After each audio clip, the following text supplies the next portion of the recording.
من قرأ الفاتحہ۔ بسم اللہ الرحمن الرحیم، الحمد للہ رب العالمین، الرحمن الرحیم، مالک یوم الدین، ایاک نعبد و ایاک نستعین، اہدنا الصراط المستقیم، صراط الذین انعمت علیہم غیر المغضوب علیہم۔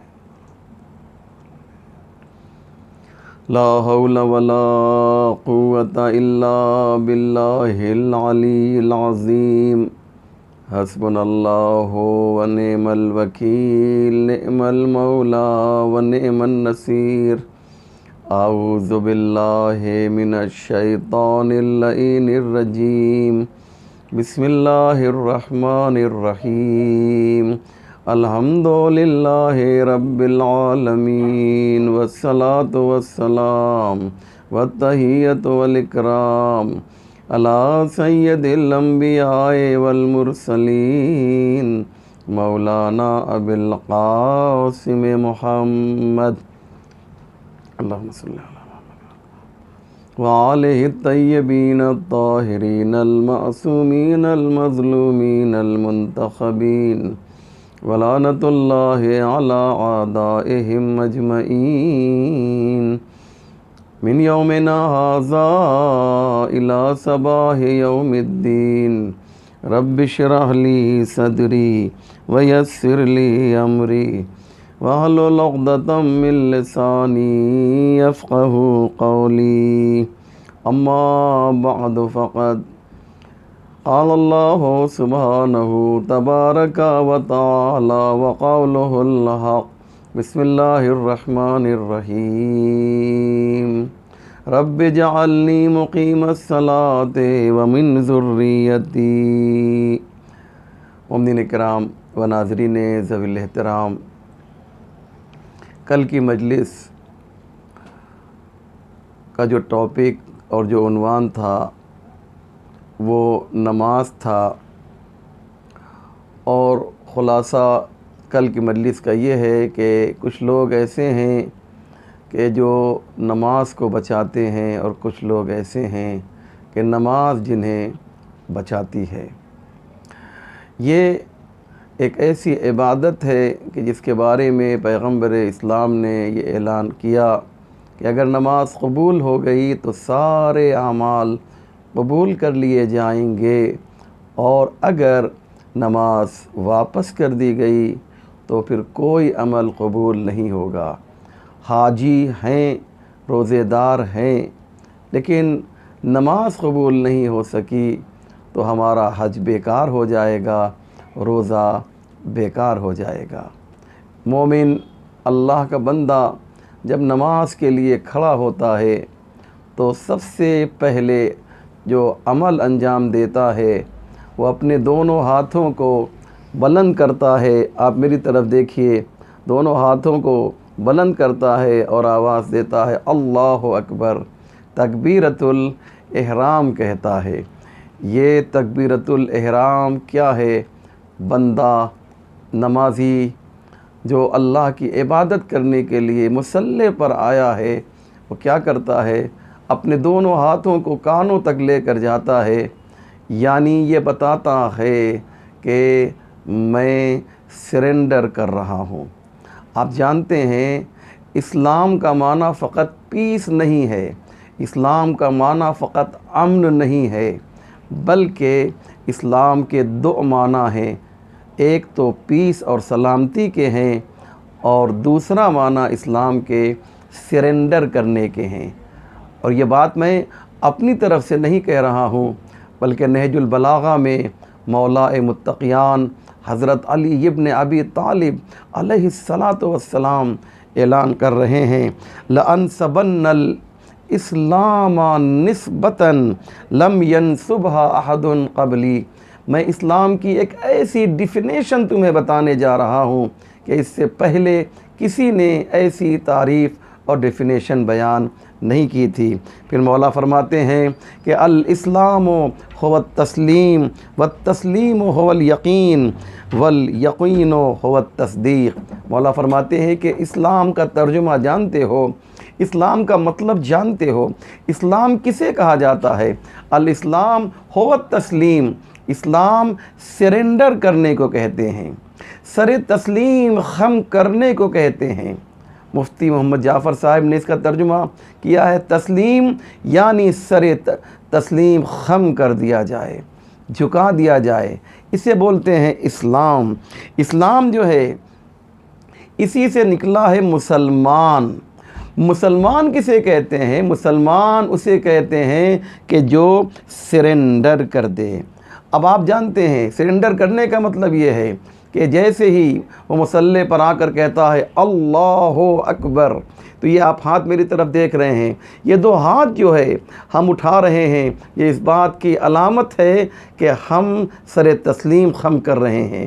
ایک طاقت ہے جس کے سامنے جو ہے ہم نے خود کو سرنڈر کر دیا ہے، اور وہ کون ہے؟ اللہ اکبر، وہ اللہ ہے جو سب سے بڑا ہے۔ سرنڈر کس کے سامنے کیا جاتا ہے؟ طاقت کے ور کے سامنے سرنڈر کیا جاتا ہے۔ میں نے جب ایران میں جب میں تھا تو میں نے خود یہ ویڈیوز دیکھے ہیں کہ جب وہاں کی فوج عراقی فوج پر غالب آ جاتی تھی تو وہ لوگ عراقی فوجیں جو ہیں ایرانی فوجوں کے مقابلے میں سرنڈر کرتی تھیں، تو ان کا طریقہ یہ ہوتا تھا کہ اپنے دونوں ہاتھوں کو اس طرح سے بلند کر دیتی تھیں عراقی فوجیں۔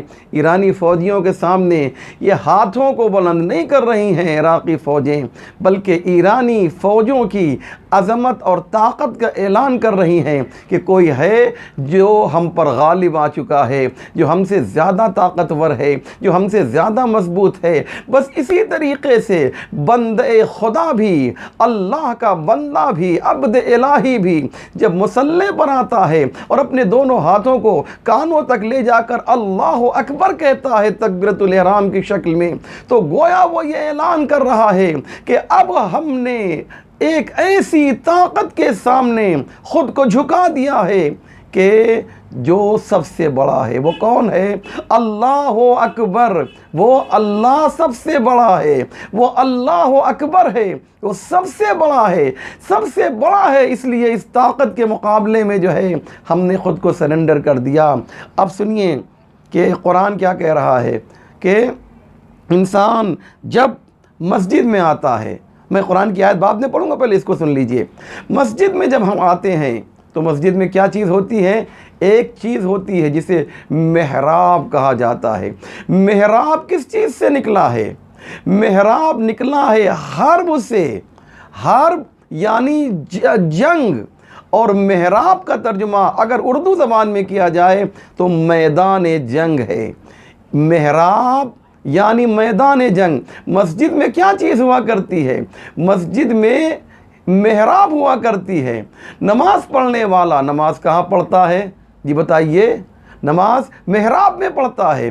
کلما دخل علیہا زکریا المحراب وجدا عندہا رزقا قالا یا مریم انا لک ھذا قالت ہوا من عند اللہ ان اللہ یرزق من یشاء بغیر حساب۔ جناب زکریا کہاں پر ہے؟ محراب میں ہے۔ قرآن کہہ رہا ہے زکریا نماز کہاں پڑھ رہے ہیں؟ محراب میں ہے۔ تو مومن جو ہے، نمازی جو ہے، وہ کہاں پر کھڑا ہوتا ہے؟ محراب۔ محراب کا مطلب کیا ہوتا ہے؟ جہاں پر جنگ کی جائے۔ تو یہ بتائیے کہ نمازی کس سے جنگ کرتا ہے؟ جب نمازی محراب میں کھڑا ہوتا ہے تو اس کے سامنے کون سا دشمن ہوتا ہے جس سے وہ جنگ کرتا ہے؟ یاد رکھیے گا، ایک نمازی جب مسجد میں آتا ہے اور نماز پڑھتا ہے تو اس کے سامنے جو دشمن ہوتا ہے، اس دشمن کا نام ہے کفر، اس دشمن کا نام ہے نفاق، اس دشمن کا نام ہے نفس امارہ۔ یہ نمازی جو جنگ کر رہا ہے وہ نفس امارہ سے جنگ کر رہا ہے۔ اس لیے جیسے ہی اللہ اکبر کہا، یعنی گویا سپاہی اور فوجی جو ہے اس کے سامنے ایک آواز آتی ہے، اٹینشن پلیز، اٹینشن کا مطلب کیا ہوتا ہے؟ یعنی اب بالکل سیدھے کھڑے ہو جاؤ. کیوں؟ اس لیے کہ تم سپاہی ہو. سپاہی کی شان یہ ہوتی ہے کہ وہ ہاتھوں کو کھول کر بالکل سیدھے کھڑا ہو جائے, کیونکہ اٹینشن کا مطلب یہی ہوتا ہے کہ اس کے ہاتھ ادھر ادھر نہ جائیں. ارے میں نے تو یہ تک سنا ہے کہ اگر جنرل نے اور کرنل نے اور فوجی افسر نے جو ہے اپنے سپاہیوں کو اٹینشن کہہ دیا تو اتنا سیدھے ان کا ہاتھ ایسا ہونا چاہیے کہ بالکل جو ہے وہ زانو کے قریب ہو, اور اگر ذرا سی کھجلی بھی ہو رہی ہے یا اس نے اپنے ہاتھ کو بیلٹ تک بھی پہنچا دیا ہے تو ایسے فوجیوں کا کورٹ مارشل ہو جایا کرتا ہے. اس لیے ایک دم نماز میں اس طریقے سے کھڑا ہونا چاہیے. بہرحال کانوں تک ہاتھوں کو پہنچانا ہے. محراب کا مطلب کیا ہوتا ہے؟ محراب کا مطلب یہ ہوتا ہے میدان جنگ. یہ کیا ہے؟ فی ہے رجال یحبون ان یتطہروا. مسجد میں کون لوگ آتے ہیں؟ مسجد میں رجال آتے ہیں. بہت توجہ کیجئے گا. فی ہے رجال یحبون ان یتطہروا. مسجد میں وہ آتے ہیں کہ جو مرد ہوا کرتے ہیں.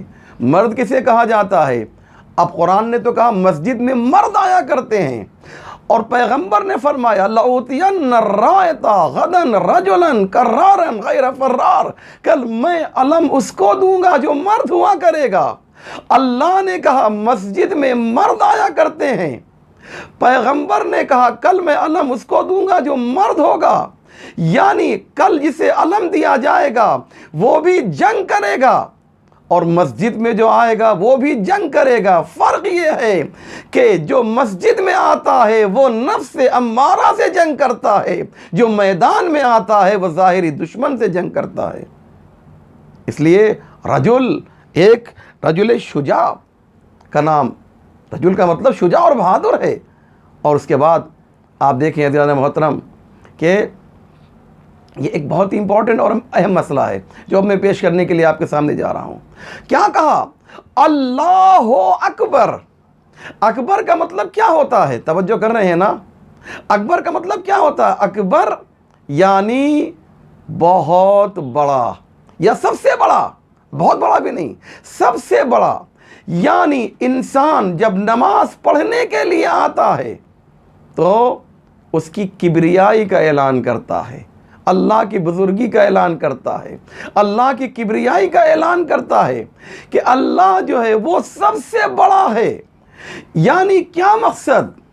یعنی مومن, نمازی, اللہ والا, بندے خدا جب مسجد میں آئے اور مصلی پر آئے, اپنے دونوں ہاتھوں کو بلند کرے اور اللہ اکبر کہے, تو اس کا مطلب یہ ہے کہ اب وہ یہ اعلان کر رہا ہے یہ دنیا ہمارے لیے کوئی حیثیت نہیں رکھتی, یہ اقتدار ہمارے لیے کوئی اہمیت نہیں رکھتا, یہ مال دنیا اور دنیا کی جو رنگینیت ہے اس کی ہمارے لیے نگاہ میں کوئی حیثیت نہیں. کیوں؟ اس لیے کہ اللہ جب بڑا ہے تو اس کے مقابلے میں جو چیز بھی ہوگی سب چھوٹی نظر آئے گی. تمہاری نگاہ میں اللہ کی بزرگی اور کبریائی جتنی زیادہ ہوگی دنیا اتنی ہی چھوٹی نظر آئے گی تمہیں. بہت بڑی بات میں نے آپ کے سامنے کہی ہے, اور اسے واضح کرنے کے لیے مجھے آپ اجازت دیں کہ میں مولا کائنات کا وہ مشہور و معروف فقرہ آپ کے سامنے پیش کروں جسے مولا فرماتے ہیں عظم الخالق فی اعینہم فصغر ما دون ذلک. جن کی نگاہ میں اللہ کی بزرگی سما جاتی ہے وہ دنیا کی ہر چیز کو چھوٹی سمجھتا ہے. جس کی نگاہ میں اللہ کی بزرگی آ جائے, سما جائے, جو خدا کی بزرگی کو مانے گا, قبول کرے گا, اس کی نگاہ میں ہر چیز چھوٹی نظر آئے گی. یہاں پر ایک بزرگ عالم نے بڑی اچھی بات کہی ہے, میں چاہتا ہوں کہ اس حدیث کے ذیل میں آپ کے سامنے پیش کروں. بہت پیاری بات کہی. آپ ہوائی جہاز میں, پلین میں, ایروپلین میں آپ بیٹھتے ہیں نا, جیسے ہی پلین زمین سے, ہوائی جہاز آسمان کی طرف جاتا ہے, جیسے جیسے وہ بلندی کی طرف جاتا ہے زمین کی جو عمارتیں ہیں، جو بلڈنگ ہیں، جو بھی چیزیں ہیں یہاں پر ہیں، جیسے جیسے وہ بلندی کی طرف جاتا ہے، زمین کی ہر چیز اسے چھوٹی نظر آنے لگتی ہے، اسے زمین کی ہر چیز جو ہے چھوٹی نظر آنے لگتی ہے۔ جیسے ہی وہ بلندی کی طرف جاتا ہے، جتنا بلند ہوتا جائے گا، ایک وقت وہ آئے گا کہ اس میں کچھ چیز اس کو دکھائی بھی نہیں دے گی، زمین کی کوئی چیز اسے دکھائی نہیں دے گی۔ تم اپنی پروازیں مانوی کو جتنے بلند کرتے جاؤ گے، دنیا اتنی ہی چھوٹی نظر آئے گی، اور ایک وقت ایسا آئے گا کہ دنیا تمہیں دکھائی بھی نہیں دے گی۔ عظم الخالق فی اعینہم فصغر ما دون ذلک، تمہیں ہر چیز جو ہے۔ اب آپ دیکھیں کہ جب اللہ کی بزرگی شامل حال ہو جائے گی، جو بات میں کہہ رہا ہوں بہت امپورٹنٹ ہے، جب اللہ کی بزرگی شامل حال ہو جائے گی تو دنیا کی ہر چیز تمہیں چھوٹی نظر آئے گی۔ امام حسین کی قربانی، جو بات میں کہہ رہا ہوں اسے سنیے، جناب امام حسین علیہ السلام کی قربانی کتنی بڑی ہے، ہم آپ تصور بھی نہیں کر سکتے ہیں۔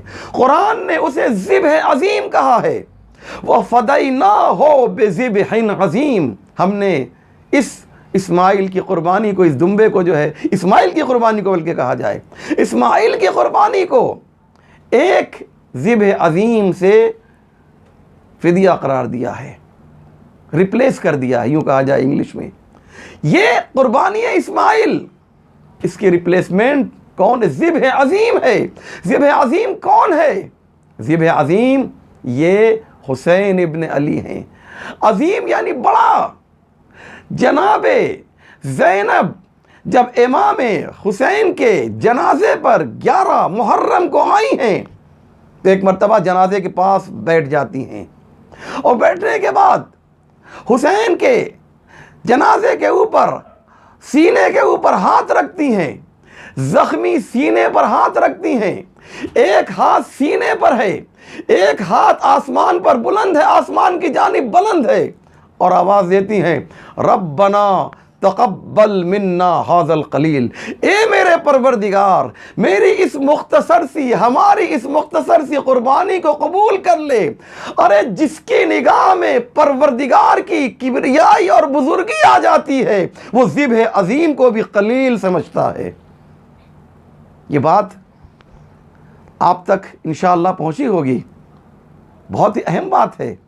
اس لیے آپ دیکھیں کہ نماز کی اہمیت کیا ہے، نماز کی اہمیت کیا ہے۔ اس نماز، اس دنیا کو جو اہمیت دی گئی ہے وہ نماز کی بنیاد پر ہے۔ مولا علی فرمانے، میں نہیں کہہ رہا ہوں، میں آپ کے سامنے ابھی حدیث پڑھوں گا، دنیا میں نتھنگ، کچھ نہیں ہے، اگر عبادت پروردگار نہ ہو تو اس دنیا کی کیا حیثیت ہے؟ یہ اشجار، یہ انہار، یہ درخت، یہ سمندر، یہ تمام آرائشیں، یہ تمام زیبائش، جو کچھ بھی دنیا میں ہے، اس کی وجہ کیا ہے؟ اس کی وجہ صرف اور صرف یہ ہے کہ ہم جو ہیں وہ اللہ کی عبادت کرتے ہیں، نماز پڑھتے ہیں۔ میں ایک ایگزامپل دینا چاہتا ہوں اور پھر مولا علی کی حدیث بھی آپ کے سامنے پڑھوں گا۔ چلیے اچھا حدیث پہلے سن لیجئے۔ مولا فرماتے ہیں، ان الدنیا مسجد احباء اللہ۔ بہت توجہ کریں گے، میری مجلس بہت ہی امپورٹنٹ اور حساس جگہ پر پہنچ گئی ہے۔ مولا علی فرماتے ہیں، ان الدنیا مسجد احباء اللہ۔ ایک شخص تھا جو مولا کے سامنے دنیا کے خلاف گفتگو کر رہا تھا۔ مولا نے بھی دنیا کے بارے میں بہت کچھ کہا ہے، یا دنیا طلقت کے ثلاثہ لا رجوع بعدہا، دنیا میں تجھے 3 طلاق دے رہا ہوں، اس کے بعد پھر رجوع ممکن نہیں ہے۔ طلقت کے ثلاثہ، 3 طلاق دے رہا ہوں، لا رجوع بعدہا۔ مولا نے بھی دنیا کے بارے میں بہت کہا ہے، انا دنیاکم لاحون، تمہاری دنیا میری نگاہ میں ٹڈی کے چبائے ہوئے وہ جو پتی جو ہے اس سے بھی زیادہ لاحون، اس سے بھی زیادہ پست ہے۔ مولا نے فرمایا یہ ساری چیزیں اپنی جگہ پر ہیں، لیکن پھر فرمایا کہ دنیا کی اہمیت بھی ہے۔ اور وہ عاصم ابن زیاد اور علا ابن زیاد کا واقعہ بڑا مشہور ہے کہ جب عاصم نے کہا کہ مولا اللہ جو ہے یہ میرا بھائی جو ہے صرف نماز پڑھتا ہے اور کچھ نہیں کرتا، آپ نے کیا کہہ دیا ہے مسجد میں، وہ اور صرف نماز پڑھ رہا ہے، نہ بال بچوں سے کوئی مطلب ہے، نہ کاروبار سے کوئی مطلب ہے، نہ رزق روزی سے کوئی مطلب ہے، صرف نماز پڑھ رہا ہے۔ تو مولا نے اس کو بلا کر ڈانٹا ہے، رحمت للعالمین کے نائب اور جانشین کی پیشانی کے اوپر بل آ گئے اور کہا کہ شیطان نے تجھے بہکا رکھا، نماز پڑھ رہا ہے لیکن مولا کہتے ہیں اس نماز سے شیطان خوش ہو رہا ہے۔ وہ نماز جو تمہیں دنیا سے دور کر کے وہ نماز پڑھی جائے، علی کو وہ نماز پسند نہیں ہے، دنیا کے درمیان رہ کر تمہیں نماز پڑھنا ہوگا۔ یہ مولا علی کا میسج اور پیغام ہے۔ تو مولا فرماتے ہیں کہ ایک شخص جو ہے دنیا کے خلاف بول رہا تھا مولا کے سامنے، اس نے کہا مولا نے بھی تو دنیا کے خلاف بولا ہے، لاؤ خوش ہو جائیں گے مولا بھی، شاید یہ ریزن رہا ہو مجھے نہیں معلوم۔ تو دنیا کے خلاف بول رہا تھا، مولا نے کہا تجھے کیا ہو گیا ہے، تو دنیا کے خلاف بول رہا ہے، سنیں اذان محترم، تو دنیا کے خلاف بول رہا ہے تو سنو۔ مولا فرماتے دنیا، مولا فرماتے ہیں مسجد و احباء اللہ، یہ دنیا جو ہے نا اس کی قیمت اس بنیاد پر ہے کہ یہ اللہ کے دوستوں کی سجدہ کرنے کی جگہ ہے، اللہ کے دوستوں کی سجدہ کرنے کی جگہ ہے۔ دنیا کی ارزش، دنیا کی قیمت اس بنیاد پر ہے کہ یہاں پر اس دنیا میں اللہ کا جو ہے وہ سجدہ کیا جاتا ہے۔ لہذا محترم یہ بہت ہی اہم مسئلہ ہے، بہت ہی اہم بات ہے کہ ہم ان تمام باتوں کو سمجھیں۔ دنیا اس کی قیمت نماز کی وجہ سے ہے، دنیا کی قیمت عبادت کی وجہ سے ہے۔ اگر عبادت نہ ہو تو اس دنیا کی کوئی ارزش، کوئی حیثیت اور کوئی قیمت نہیں ہے۔ اس لیے نماز جو ہے، نماز کے سلسلے میں آپ قرآن میں اتنی آیتیں دیکھیں گے مختلف جگہوں پر، شاید ہی کوئی ایسا پارہ ہو جس میں نماز کا تذکرہ نہ ہو۔ سورہ الحمد کی ابتدا، قرآن سے سورہ الحمد کی ابتدا ہوتی ہے جس میں نماز کا تذکرہ ہے۔ قرآن میں دوسرا سورہ جو ہے سورہ بقرہ ہے، اس میں بھی نماز کا تذکرہ ہوتا ہے۔ اور عزیزان محترم، آیت کے شروع میں ہی اللہ نے جب یہ اعلان کیا کہ ہدی للمتقین، یہ متقین کے لیے ہدایت ہے، تو ظاہر سی بات ہے کہ اس کی ایک علامت بھی ہوگی۔ متقین کون ہیں؟ الذین یؤمنون بالغیب ویقیمون الصلاۃ، جو نماز پڑھتے ہیں۔ یہ بہت ہی بہترین انداز ہے۔ متقین کی پہچان نماز کے ذریعے، اور ہماری ایک پہچان اور بھی ہے کہ ہم امام المتقین کو مانتے ہیں۔ تو جب متقین ہوں گے تبھی تو امام المتقین ہوں گے۔ جب لشکر ہوگا تبھی تو سردار لشکر ہوگا۔ ایک پرائم منسٹر ہے، اگر کوئی نہ ہو اکیلے وہ پرائم منسٹر نہیں بن سکتا ہے۔ تو امام المتقین کے لیے ضروری ہے کہ متقین ہوں، مومنین کے لیے، امیر المومنین کے لیے ضروری ہے کہ مومنین ہوں، سیدہ شباب اہل الجنہ کے لیے ضروری ہے کہ جنت میں کچھ لوگ ہوں تاکہ حسن و حسین ان کے سردار بن سکیں۔ جنت کی عورتوں کی سردار فاطمہ زہرا کب ہوں گی؟ کہ جب کچھ عورتیں جنت میں جائیں۔ اگر جنت میں کوئی ایسا تو ممکن نہیں ہے، الحمدللہ ہم اور آپ، ہم سب حسین کے چاہنے والے ہیں۔ لہذا ضروری یہ ہے کہ متقین کی ایک جماعت تیار ہو تاکہ علی فخر کریں کہ ہم جس کے امام ہیں، میں امام المتقین ہوں، تو اتنے متقی ہمارے ساتھ ہیں۔ ہم امیر المومنین ہیں تو اتنے مومنین ہمارے ساتھ ہیں۔ اور یہ پیغام ہم آپ کو صرف اور صرف اسی مجلس کے ذریعے سے دے سکتے ہیں کہ ان کی تعداد میں اضافہ ہونا چاہیے، متقین کی تعداد میں اضافہ ہونا چاہیے، مومنین کی تعداد میں اضافہ ہونا چاہیے۔ آج یہ شب جو ہے، یہ 6 محرم الحرام کی شب ہے۔ بس عزیزو، ایک مختصر سی گفتگو کرنا چاہتا ہوں مصائب کی شکل میں۔ بہت سی جگہوں پر 6 تاریخ کو جناب علی اکبر کے مصائب پڑھے جاتے ہیں۔ آج علی اکبر کے مصائب پڑھے ہیں، کل انشاءاللہ جب 7 کی شب آئے گی تو جناب قاسم علیہ السلام کے مصائب بھی پڑھوں گا، اور کچھ اہم پیغام بھی کل کی مجلس میں ہے، اسے آپ ضرور سماعت فرمائیے گا عزیزو۔ لیکن جناب علی اکبر شبیہ پیغمبر ہیں۔ امام حسین کے 2 فرزند ایسے ہیں، ایک علی اکبر ہیں، ایک جناب صغرا ہیں۔ جناب صغرا شبیہ فاطمہ زہرا ہیں، اور جناب علی اکبر شبیہ پیغمبر ہیں۔ جب لوگوں کو پیغمبر کو دیکھنے کی خواہش ہوتی تھی تو وہ لوگ مدینے آتے تھے اور امام حسین سے کہتے تھے کہ مولا اپنے بچے کا دیدار کرا دیجئے، مولا اپنے بچے کی جو ہے وہ زیارت کرا دیجئے۔ اللہ اکبر، اپنے بچے کا دیدار، اپنے بچے کی زیارت کرا دیجئے۔ امام علی اکبر کو بلاتے تھے، آنے والا جب دیکھتا تھا تو اسے یہ احساس ہوتا تھا کہ علی کہ گویا وہ رسول خدا کو دیکھ رہے ہیں، علی اکبر کو نہیں۔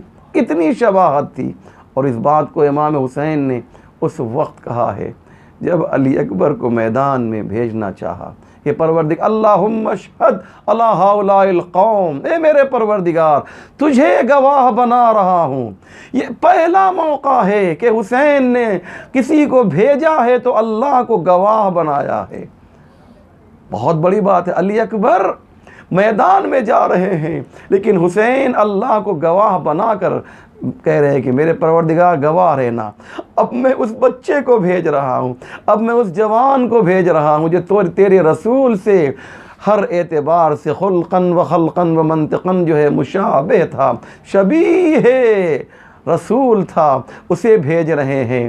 ہاں عزادارو، علی اکبر میدان میں جانے سے پہلے امام کی خدمت میں آئے، امام سے اجازت لینے کے لیے کہا جاؤ پہلے اپنی پھوپھی سے اجازت لو، کیونکہ تم کو تمہاری پھوپھی نے پالا ہے۔ اجرکم علی اللہ۔ جناب زینب سے علی اکبر نے کس طرح سے اجازت لی، میرے پاس الفاظ نہیں ہیں۔ ہاں عزادارو یقیناً پھوپھی تھیں، لیکن ان کے سینے میں ایک بات یہ بھی تھی کہ میں نے علی اکبر کو پالا ہے، کیسے اجازت دی ہوگی؟ اتنا خوبصورت جوان ہے، ابھی خاک و خون میں غلطہ ہو جائے گا۔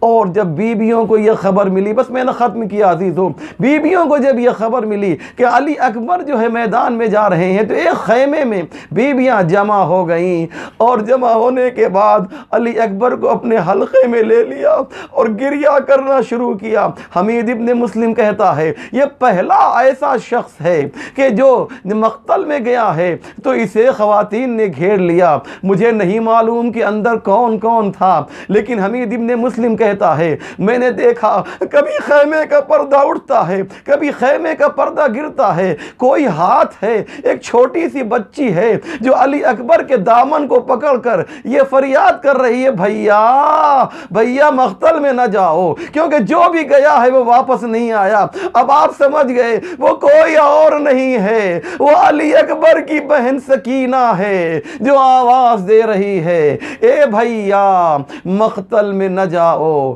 سکینہ کیسے بغیر بھائی کے زندہ رہے گی۔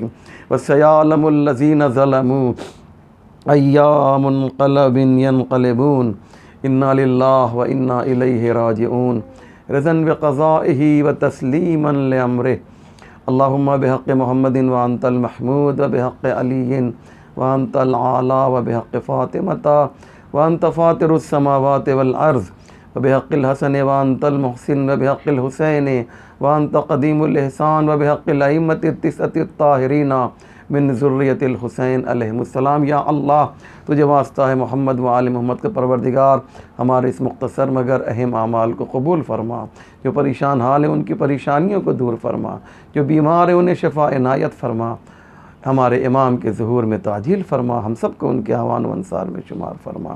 ربنا تقبل منا انک انت السمیع العلیم۔